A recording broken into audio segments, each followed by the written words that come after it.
आपण लढू शकतो, जिंकू शकतो आणि उत्तम प्रकारे राज्यकारभार करू शकतो ही प्रेरणा देणाऱ्या राजमाता जिजाऊचं दर्शन घेऊन आज आपण रायगडाची सफर करणार आहोत। तर आता आपण रायगडाच्या पायथ्याशी असलेल्या जिजामाता समाधीच्या दर्शनाला पोहोचलो आणि आज रात्रीचा मुक्काम असणारे आपला ह्याच परिसरामध्ये असलेल्या हिरकणीवाडीमध्ये मुक्काम करून आपण उद्या सकाळी लवकरच ट्रॅकला सुरुवात करतोय।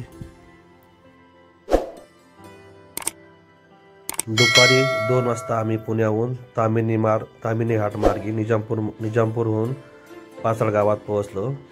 जिजामातेचं दर्शन घेऊन आम्ही हिरकणीवाडीमध्ये पोहोचलो आता आणि ह्या हिरकणीवाडीमध्ये हॉटेल श्रीकृष्ण या ठिकाणी आम्ही रात्रीचा मुक्काम केला होता। खूप छान व्यवस्था आहे ह्या हॉटेलमध्ये। पाठीमागच बेलांग असा रायगड आपल्या दृष्टीस पडतो। सकाळी उठल्यानंतर या ठिकाणी जनावरांच्या चाऱ्यांसाठी पारंपरिक पद्धतीने या ठिकाणी आपल्याला वळई बघायला भेटली। काही कौलाचे घरं वगैरे हे मनमोहक दृश्य आपल्या डोळ्यामध्ये टिपलं आणि त्यावेळेस रोपवे पण चालू झाली होती। वाडीतूनच रायगडला जाण्यासाठी रोपवे आहे आणि समोर बघा व्हिडिओमध्ये एक रोपवेच्या माध्यमातून लोक शिवभक्त किल्ल्यावर चालले। रोपवेने जाण्यासाठी जाणं आणि येणं असं 300 रुपये तिकीट आहे आणि वन साईड जर आपण गेलो तर आपल्याकडला 200 रुपये घेतात। हिरकणीवाडीतून साधारणतः अर्धा तास चालल्यानंतर आपण येऊन पोहोचतोय चित्त दरवाजापाशी। तर मित्रांनो, आपल्या चित्त दरवाजाने रायगडला जायचं नव्हतं, पण आपल्या ह्या व्हिडिओसाठी आणि तुमच्यासाठी मी चित्त दरवाजा कव्हर करायचा प्रयत्न केला आहे। तसं आपल्याला जायचं आहे नाणे दरवाजातून, जो खूप प्राचीन आणि छत्रपती शिवाजी महाराजांची पालखी वगैरे सर्व राजघराण्यातल्या स्त्रिया याच दरवाजातून जायच्या। समोर आपला श्रीमान रायगडचं दर्शन होतंय। खूप सुंदर हा नजारा आहे आणि चला तर मग आता आपण ट्रेकिंगला सुरुवात करतोय नाणे दरवाजातून। रायगड किल्ला हा सह्याद्रीच्या पर्वत रांगेत येत असून याची समुद्र सपाटीपासून उंची 820 मीटर म्हणजे 2700 फूट आहे। मराठी साम्राज्यामध्ये याची एक खास ओळख आहे। याचे प्राचीन नाव रायरी होते।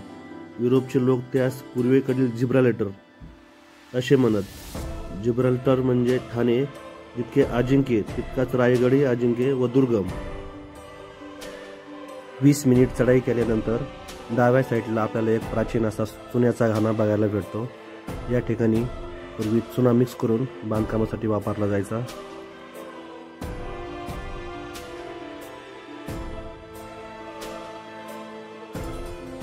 छत्रपती शिवाजी महाराजांच्या काळामध्ये गडावरती बुरुजांना आणि महादरवाजांना खूप महत्त्वाचं स्थान असे।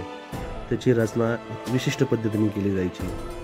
तशीच एक रचना आता आपल्याला वास्तुकलेचं उत्तम उदाहरण बघायला भेटणार आहे, तो म्हणजे रायगड किल्ल्यावरचा नाणे दरवाजा। दरवाजाच्या दोन्ही साईडला भक्कम असे बुरुज राहायचे आणि गोमुख पद्धतीनं दरवाजा बनवला जायचा। आता ह्या नाणे दरवाजा जवळ येईपर्यंतही आपल्याला कळत नाही की दरवाजा कुठे आहे। रायगड विकास प्राधिकरणाच्या माध्यमातून या नाणे दरवाजाचं काम चालू आहे। दरवाजातून आत प्रवेश केल्यानंतर डाव्या साईडला आपल्याला एक बजरंगबलीची प्राचीन मूर्ती बघायला भेटते। 500 वर्षापूर्वी याला गडाचे स्वरूप नव्हते, नुसता डोंगर होता। त्यास रसीवाटा, तनस अशी नावे होती।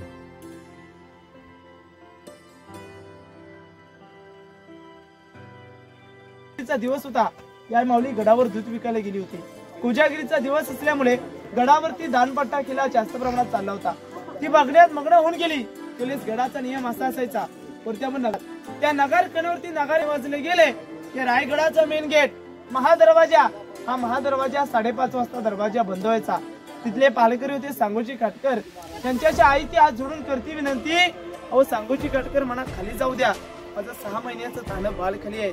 परंतु सांगोजी काटकर काय म्हणतात, त्या शिवरायांची आम्ही तुला खाली सोडू शकत नाही। तुझी गडावर राहण्याची सोय करू शकतो, परंतु तुझी खाली जाण्याची नाही। मग त्याला आपल्या बालाचा रडण्याचा आवाज वरती पोचू लागला. ती वेडी पिसू लागती, गडाच्या चारी साईडला फिरू लागती. तिला कुणासाठी जाण्यासाठी मार्ग भेटत नाही. तिच्या कड्याला पश्चिमेचा कडा म्हणून ओळखला जायचा. तिथून ती कोणत्या रस्सीचं न सहाय्य करता दगडाला धरून खाली उतरली. अंग खरचरलेलं होतं, वस्त्र फाटलेलं होतं. आपल्या बालाला खुशीमध्ये घेते आणि दूध असते. गडावरती माहिती करते हिरकणी गेली कुठे. तिच्या घरी पाठवले जातात. बालानं तिला पालखीत बसून राज दरबारामध्ये नेलं जातं. साडी चोली देऊन तिचा सत्कार केला जातो आणि महाराज त्याला पालखीत बसून या कड्यावरती आणलं जातं. महाराज त्याला काय म्हणतात, किरकणी जसं तू रात्री उतरलीस ना तसं आता मला एकदा दिवसाखाली उतरून दाखव. त्या महाराजांना काय म्हणते हो की महाराज आता मला माफ करा, तुलाच माझं तानं बाल खाली होत मला दरी दिसते, मी उतरू शकत नाही. महाराज हिरो जिंदुरकरांना बोलून घेतात. अहो हिरो जिंदुरकर, मी या रायगड बनलात. या रायगडाच्या गॅरंटी पत्रामध्ये काय लिहिले गेलेत, एकदा गडाचा दरवाजा बंद झाला की गडावरती ती हवा आणि खाली जाईन तर फक्त पाण्याची धार. मग गडावरून एक स्त्री खाली उतरू शकते, मग शत्रू आमकाच गडावरती येऊ शकतो. जा त्या कड्याला तासा जा, त्या कड्याला नाव द्या, त्या आईचं नाव द्या. त्या कड्याला इतिहासामध्ये नाव दिलं गेलं हिरकणीचा कडा. बघा कालच्या साली एक रोपे गाव आहे, त्या गावाला इतिहासामध्ये नाव दिलं गेलं हिरकणीवाडी. बघा आई एवढी माया ती आपल्या जगात कोणी देऊ शकत नाही. एका कड्याला देखील त्या घाबरले नव्हती, आपल्या जीवाची न परवा करता हा कडा खाली उतरला. तोच तो हिरकणीचा कडा आहे. बघा त्यामुळे वरती राय. मित्रांनो, प्रत्येक किल्ल्यावर गेल्यानंतर आपण स्थानिक लोकांकडून काही ना काही खरेदी करत असतो. रायगडच्या पायवाट्याने असे स्थानिक लोक काही खाद्य घेऊन विकायला असतात आणि त्यांच्याकडून आपण एक लिंबू सरबत घेतलेला आहे. लिंबू सरबतने आपल्या शरीरातलं पाणी टिकून राहतं आणि चालण्याला एक प्रकारची ऊर्जा तयार होते.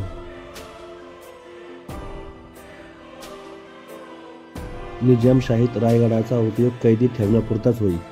मोऱ्यांचा प्रमुख यशवंतराव मोरे जावळीहून पळून रायगडावर जाऊन राहिला, तर प्रतापराव मोरे विजापूरला पळाला. महाराजांनी 6 एप्रिल 1656ला रायरीस वेढा घातला आणि मे महिन्यात रायरी महाराजांच्या ताब्यात आली. महाराज या ठिकाणी असताना कल्याणचा सुभेदार मुल्ला अहमद खजिना घेऊन विजापूरकडे निघाल्याची बातमी महाराजांना समजली. तो खजिना लुटून महाराजांनी रायगडावर आणला व त्याचा उपयोग महाराजांनी रायगड किल्ल्याच्या बांधणीसाठी केला.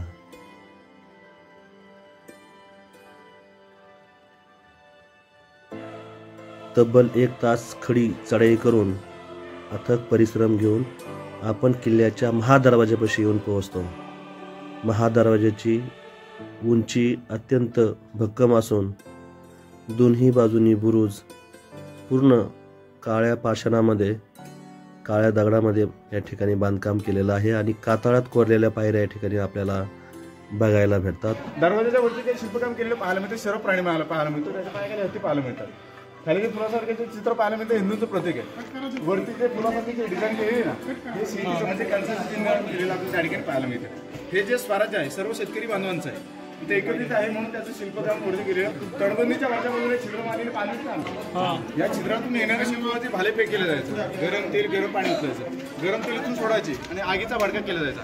आगीचा भडका करून शिकवले इथून पाठवलं जायचं. हे सगळं करून शेवटपर्यंत राहायला शकतो. शेवटचा पर्याय काय तर 2 तलाव आहेत वरती. त्या तलावातलं पाणी फोडलं जायचं असं तज्ञांची मतं आहेत. पण त्या तलावातलं पाणी फोडलं नव्हतं कधी. अशी दूरदृष्टी वेळ आली नव्हती कधी महाराजांवरती.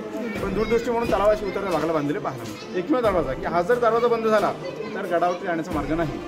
जर दरवाजा बंद झाला तर वरून खाली पाणी जाईल आणि खालून गडावरती हवा येईल. बेला आणि बोलून रायगडीला बांधलेला पाहायला मिळतं. हा दरवाजा बंद असल्यामुळे हिरकणी आपल्या वासाठी त्या कडावरून उतरून गेलेले पाहायला मिळते.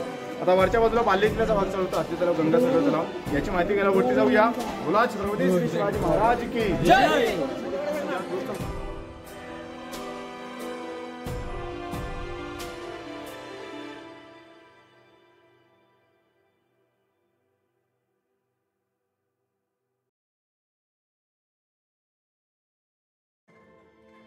महादरवाजावरील 2 बुरुज, एक बुरुज 75 फूट तर दुसरा 65 फूट आहे. तटबंदीमध्ये जी उतरती भोके ठेवलेली असतात त्यास जंग्या म्हणतात. शत्रूवर मारा करण्यासाठी ही भोके ठेवलेली असतात. बुरुजामधील दरवाजा हा वायव्य दिशेने तोंड करून उभा आहे. महादरवाजातून आत आल्यावर पहारे करण्यासाठी दिवट्या दिसतात. तसेच संरक्षणासाठी काही राहण्याच्या खोल्याही दिसतात. महादरवाजापासून उजवीकडे टकमक टोकापर्यंत तर डावीकडे हिरकणी टोकापर्यंत तटबंदीही आपल्याला बांधलेली दिसते.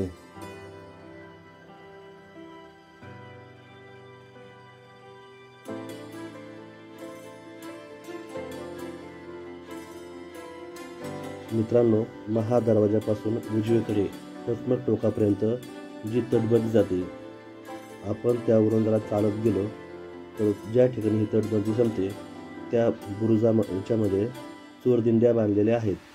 बुरुजाच्या आतून दरवाजापर्यंत येण्या आणि जाण्यासाठी पायऱ्याही केलेल्या आहेत.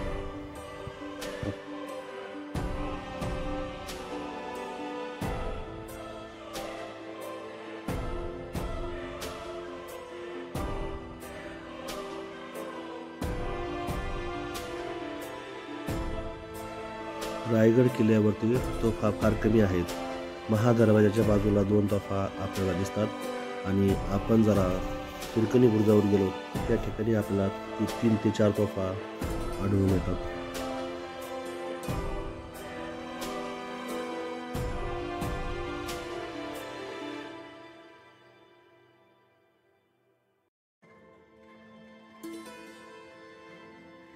बाले किल्ल्याकडे जात असताना एक लोखंडी मोठा खांब आपल्याला समोर दिसतो. हा कदाचित मल्लखांब किंवा त्या काळी कायद्यांना बांधून ठेवण्यासाठी हा मोठा लोखंडी खांब उभा केलेला असावा. ठेवण्यासाठी किल्ल्यावरती आपल्याला बरेच लहान मोठे तलाव बघायला भेटतात. त्यामधीलच एक हा हत्ती तलाव. हत्तीला आंघोळ करण्यासाठी व पाणी पिण्यासाठी या तलावाचा वापर केला जायचा. म्हणूनच या तलावाला हत्ती तलाव असे म्हटले जात असे.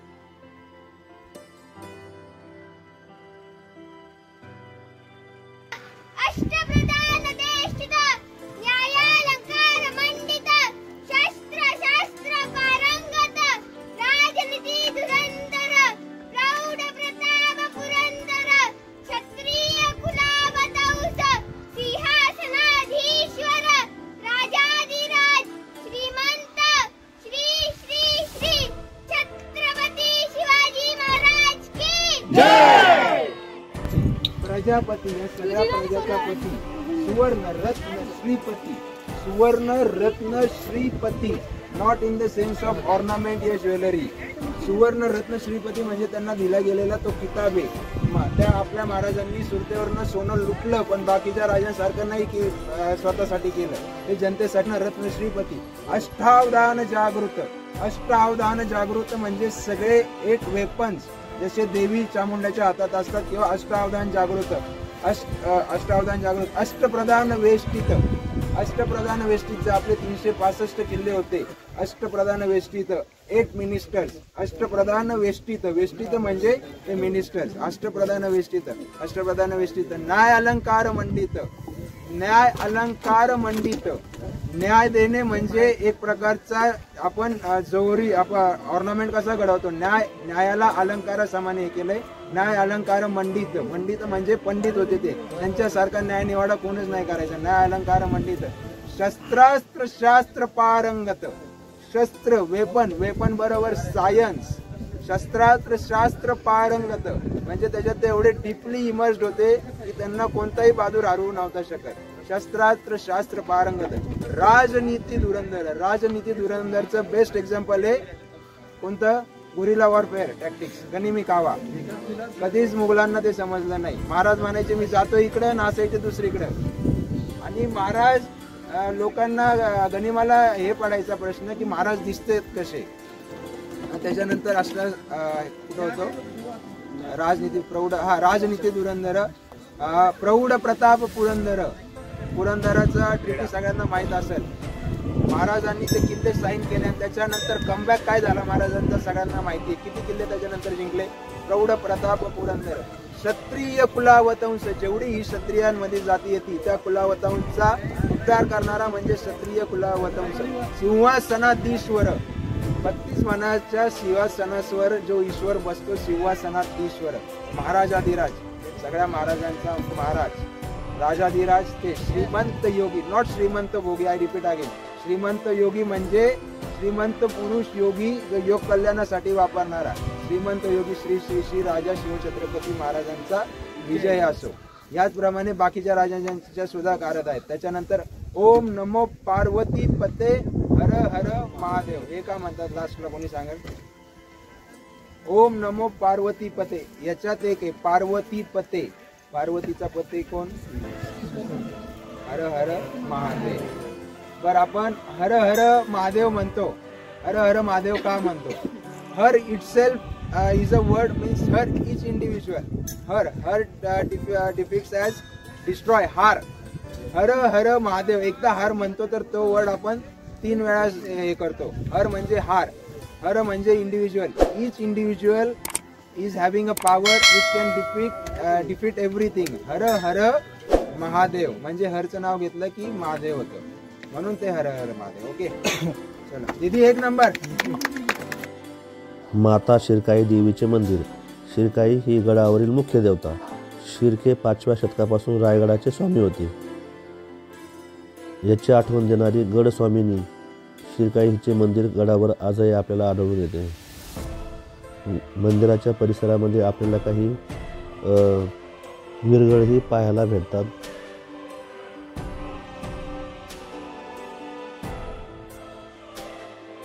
राजसत्रेजा आणि बाजारपेठेच्या मध्ये आपल्याला एक मैदान बघायला भेटतं. हेच पूर्वीचं होळीचं मैदान. या ठिकाणी ऐतिहासिक अशी होळी पेटवली जात असे.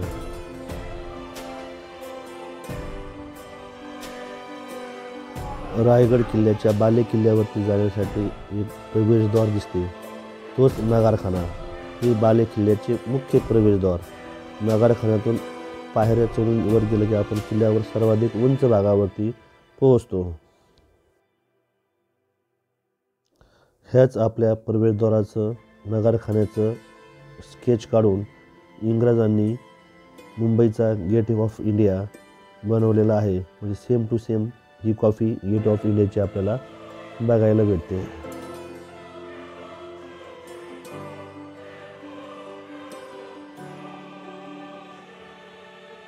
राजसभा 220 फूट लांब व 124 फूट रुंद आहे.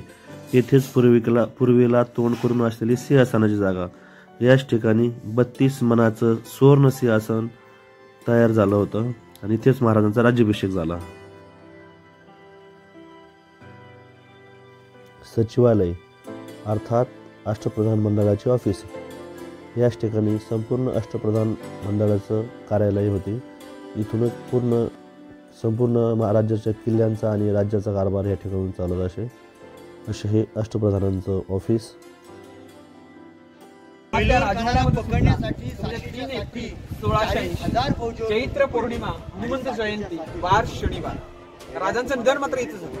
राजांच्या चितेला अग्नी पुढे जगदीश्वर मंदिरामध्ये सभा दिल्यानंतर राजा शंकराचे भक्त होते. त्या मंदिराच्या समोर आपल्या राजांच्या चितेला राजांना आयुष्य वक्ती किती 50 वर्ष लागली. जगातला एकमेव राजा ज्याने स्वतःची गादी स्वतःने निर्माण केली तर म्हणजे राजेश्वर. वयाच्या 16 वर्षाची होते. स्वराज्यात पहिला किल्ला घेतला तो म्हणजे तोरणागड. स्वराज्याची पहिली राजधानी राजगड किल्ल्याहून स्वराज्याचा राज्यकारभार आज 26 वर्ष पाहिजे आणि अखेरचे 10 वर्ष राजे होते. यात महालामध्ये राजांचा देवा देखील याच राजवाड्यामध्ये राहतो. तर महालावरती जॉईंट आपल्याला काही 4-4 दगड बघायला मिळतील. जिथे कॉलम उभे केले जायचे. ठिकठिकाणी दगडांवर काही चौकाने आकाराचे खाचे आहेत अशा प्रकारे. तिथे सागाचं लाकूड उभं केलं जायचं कारण दगडामध्ये लाकूड लवकर खराब होत नाही. हा आपल्या राजांचा प्रशस्त महाल आहे. याच ठिकाणी आपण जिथे आहोत हे त्यावेळेचं स्वयंपाकघर होतं किचन.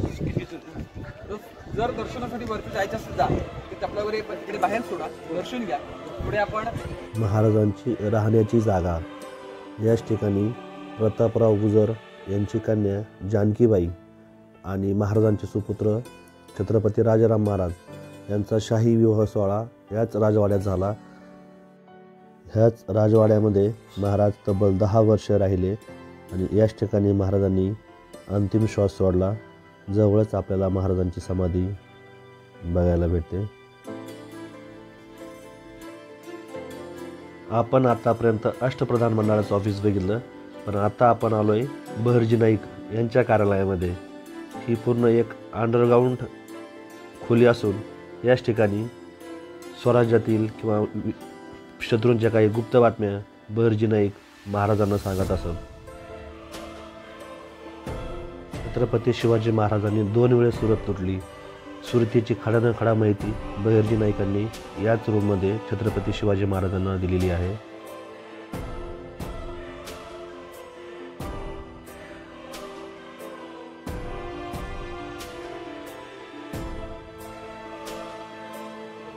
गडावरती एकूण 17 कारखाने होते. त्यातला पहिला कारखाना आपण बघतोय पैसे छापायचा कारखाना, म्हणजे त्या काळातलं टाकसाळ. याच ठिकाणी शिवराई असेल किंवा होन हे 2 मुख्य नाणे शिवाजी महाराजांच्या काळामध्ये चालत असत आणि त्याचंच या ठिकाणी उत्पादन केलं जायचं. गडावरील धान्याचं कोठार, याच ठिकाणी खूप मोठ्या प्रमाणात धान्याचा स्टॉक केला जायचा. कदाचित जरा शत्रूंनी गडाला वेढा मारला तर हे धान्याचं कोठार गडावरील लोकांसाठी, जनतेसाठी खुलं केलं जायचं. जसं आपण बघितलं अष्टप्रधान मंडळाला जसं प्रत्येकाला वेगवेगळं ऑफिस होतं, तसंच गडावरती महाराजांनी प्रत्येक मंत्र्यांना राहण्याची वेगवेगळी वाडे या ठिकाणी बांधली होती.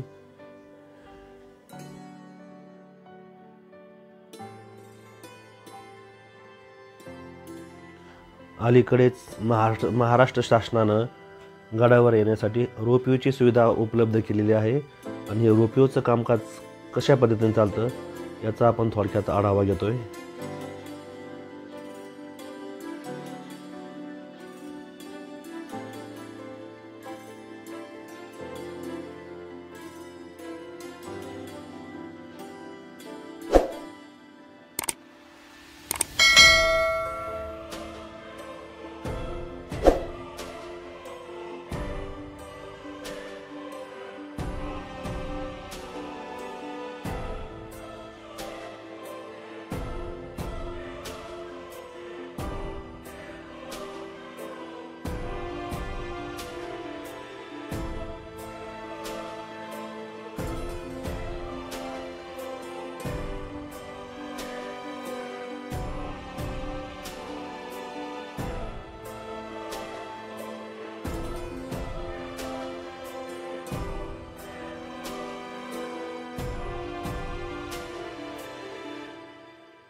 आता जी रोपवेची जागा आहे त्या ठिकाणी पूर्वी गार्डन असे आणि राजघराण्यातील स्त्रिया या मेनातून बसून या ठिकाणी येऊन सूर्य मावळण्याच्या वेळेस या ठिकाणी येऊन गार्डनमध्ये फेरफटका मारत असत.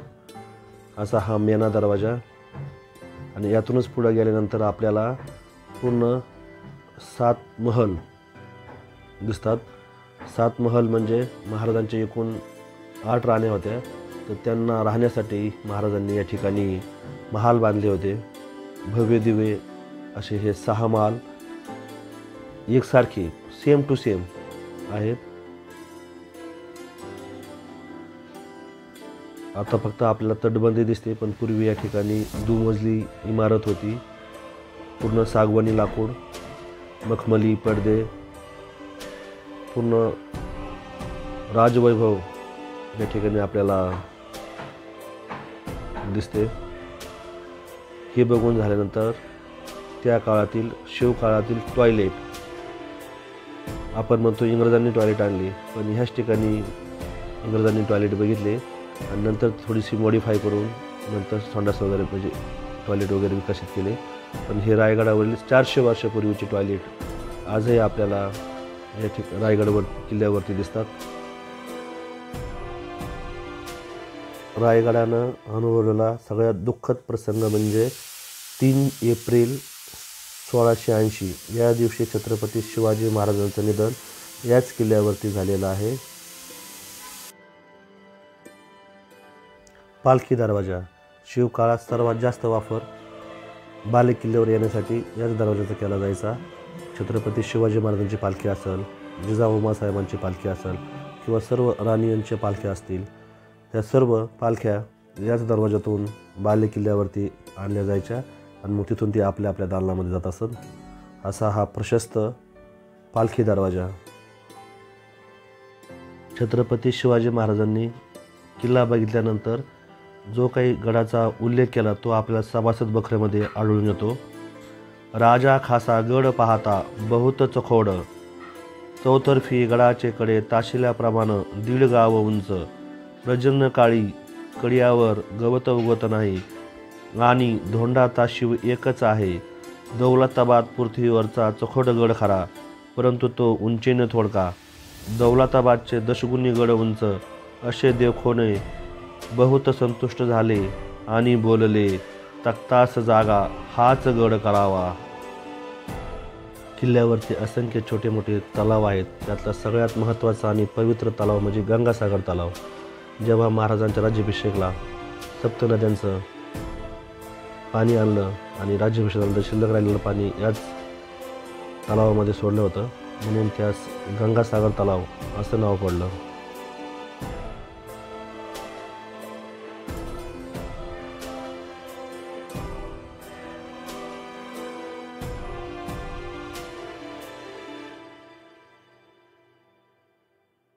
महाराजांनी त्या काळामध्ये गडावरती आंतरराष्ट्रीय बाजारपेठ उभारली होती.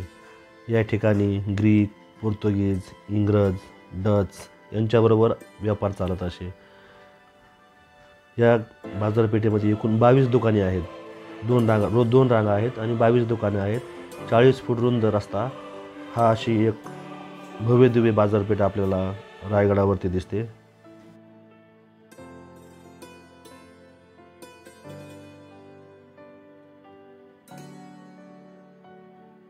छत्रपती शिवाजी महाराज हे शिवभक्त होते. त्यांनी गडावरती बांधकाम खात्याचे प्रमुख हिरोजी इंदलकर यांना सांगून एक भव्य असं महादेवाचं मंदिर बांधलं. जगदीश्वर मंदिराच्या समोर नंदीची भव्य सुबक मूर्ती आहे, पण सध्या ही भग्न अवस्थेत आहे. मंदिरात प्रवेश केला की भव्य सभामंडप लागतो. मंडपाच्या मध्यभागी कासव आहे. गाभाऱ्याच्या भिंतीस हनुमानाची मूर्ती दिसते.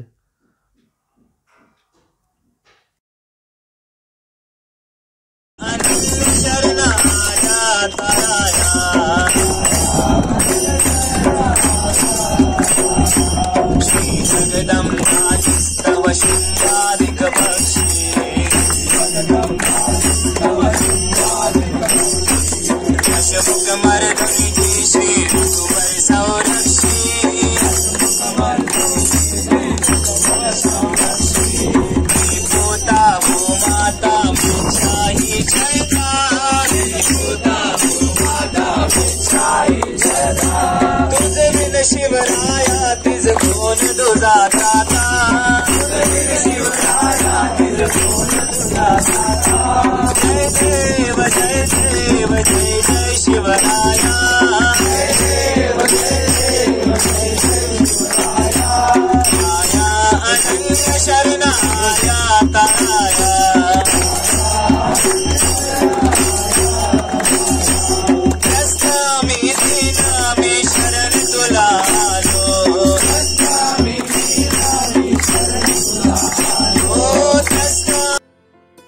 ज्यांनी संपूर्ण रायगड किल्ल्याचं बांधकाम केलं ते बांधकाम खात्याचे प्रमुख हिरोजी इंदलकर यांना महाराजांनी सांगितलं की इंदलकर तुम्हाला हवे ते मागा.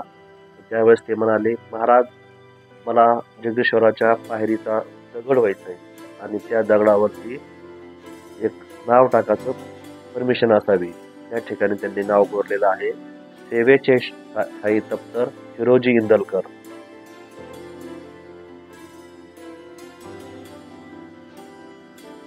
आपण 4 धाम यात्रा, 12 ज्योतिर्लिंग किंवा अनेक देवदेवतांचे दर्शन नाही घेतले तरी चालेल, पण प्रत्येक हिंदूंनी, प्रत्येक मराठ्यांनी एकदा तरी येऊन त्या रायगडाच्या मातीत येऊन छत्रपती शिवाजी महाराजांचं दर्शन अवश्य घ्यावं.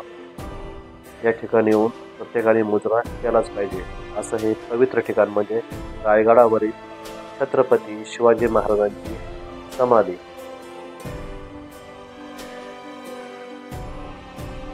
आपल्या कारकिर्दीत शिवाजी महाराजांनी मुघल साम्राज्य, विजापूरचा आदिलशाह, निजामशाही, युरोपियन वसाहतींना काही युती करून, काहीला शत्रुत्व करून, शिस्तबद्ध लष्कर, सुसंघटित प्रशासकीय यंत्रणा या बळावर छत्रपती शिवाजी महाराजांनी सामर्थ्यशाली मराठ्यांचं राज्य उभा केलं. स्वराज्यातील चतुरांना शिक्षा देण्याचं ठिकाण म्हणजे रायगड किल्ल्यावरील टकमक टोक. छत्रपती शिवाजी महाराजांच्या हयातीमध्ये कोणालाही टकमक टोकावरून शिक्षा दिली नाही, पण छत्रपती संभाजी महाराजांना कोणालाही सोडलं नाही. छत्रपती शिवाजी महाराजांनी रायगड किल्ल्यावरती अनेक कारखाने, शस्त्रागार बनवून घेतले होते. त्यातील टकमक टोकाच्या बाजूला असलेले हे प्राचीन कारखाने आपल्याला दिसतात. या ठिकाणी ढाल, तलवार, भाले असे विविध शस्त्र बनवले जायचे. तर मित्रांनो, कसा वाटला तुम्हाला रायगड किल्ल्याचा व्लॉग हे मला कमेंट करून नक्की कळवा. आपल्या चॅनलला नवीन असेल तर सबस्क्राईब करा, बेल आयकॉन बटन दाबा, जेणेकरून तुम्हाला नोटिफिकेशन येईल आपले नवीन नवीन व्हिडिओ बघण्यासाठी. धन्यवाद.